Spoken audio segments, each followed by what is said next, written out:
taking part in the Approaches to Meaning 48-hour blog challenge. So what is the 48-hour blog challenge? We're going to work together to produce a class blog to capture our thoughts, memories and experiences from our Approaches to Meaning seminar work, and this will help us to learn what we did better. And we're going to do it in part through reflection. So what skills will we develop? We will develop our reflection skills, so our ability to think about what's happened deeply so we can learn from it. We'll be developing our verbal and written communication skills. We will be creative, so we will be problem solving and we will be developing new ideas. And of course, there will be transferable skills that will be useful for life and for work. Things to do with media, technology, writing, collecting and sharing information in an understandable format. So what is reflection and why is it important? Well, in reflection, the first thing we do is describe what has happened. So we'll be describing to each other and with each other what's happened on our module. We'll talk about our feelings and our experiences, and we'll use all of this information to evaluate what has happened, to think about what's gone well. And we'll draw some conclusions about what we've felt, what we've enjoyed, and what we've learned. And from that, we can take action. We can decide what we're going to do differently and better next time. And of course, we can take the action of collecting all this information together to share with other people. But why is reflection good? Well, the triangle on the right-hand side features a list of cognitive skills. And at the bottom, we have remembering and understanding, which are important skills, but they are lower down the list of good cognitive skills. As you move up towards the top of the triangle, then we're doing things like applying, analysing, evaluating, and these are higher level, a bit more difficult and require a bit more brain power, and it's what we look for in assignments actually, in good assignments. And then right at the top, if you are really doing well and are able to kind of perform these higher skills of applying, analysing and evaluating, we will be able to create. So we'll be able to put something together that brings all of our learning into one place for sharing with other people. So how will we do this? Well, we're going to use an online writing and editing app called Google Docs. And this is a little screenshot of what it looks like. It's browser-based. Anybody can use it. It doesn't matter if you have a Google account or you don't. And you type in it just like Word. And the aim is for every group to provide thoughts and content that we can use to write a group blog post about what we enjoyed, experienced, and learnt in our seminars.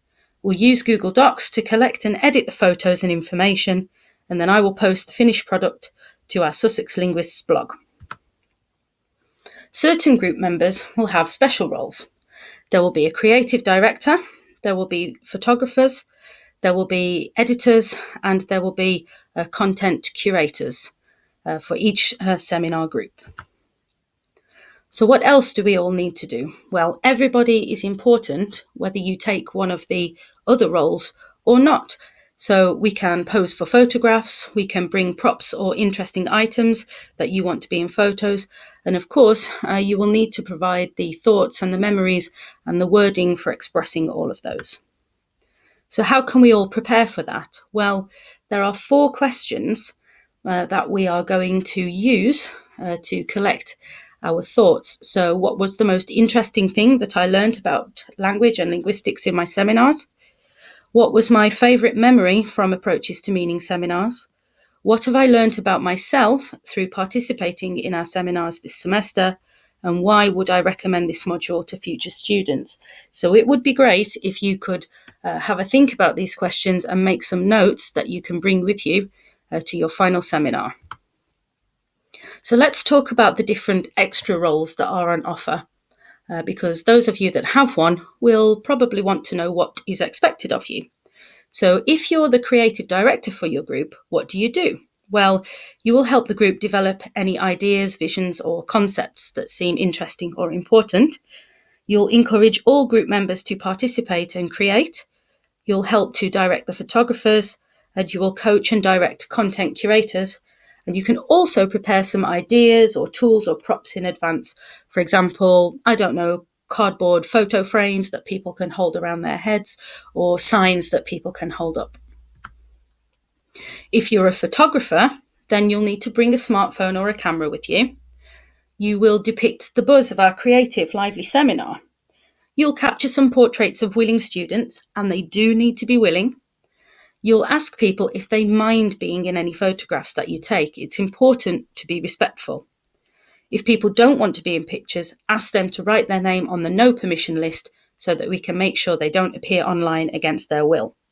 And then when you are finished taking your photographs, it's important that you select 4 photos from your session that you will then share with the editors who will upload them to the blog to turn into the final blog post.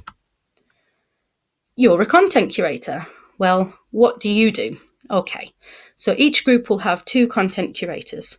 My feeling is that one of them will be someone who can tweet about our session, and I will supervise to help with that. And then the other person will be responsible for collecting post-it notes with interesting comments on and collecting them together on the wall near the questions that correspond to those answers. If you're an editor, you will consult with the creative director to find out about any angles or visions that seem exciting for the final post. You'll ask the photographer to send you their best 4 photographs at the end of the session. You'll need to make sure that you take down one very important quote, a quote from or observation about each of the questions on the wall. So you have to decide what's interesting and what deserves to be reported in the final post. And of course, and this is very important, you have to make yourself available for collaborative editing online with Becky over the following 2 days after the seminar sessions using Google Docs. So, how do we use Google Docs? Well, for this, I'm going to show you. So, what we can do is switch to the document. Okay. Now, what I will do is you can see here that I've clicked on share. So what I will be able to do here is get a link that I can send to all of the editors, and then you will be able to click on the link and you will be given access to the document. You'll be given rights to edit, and you can simply type away.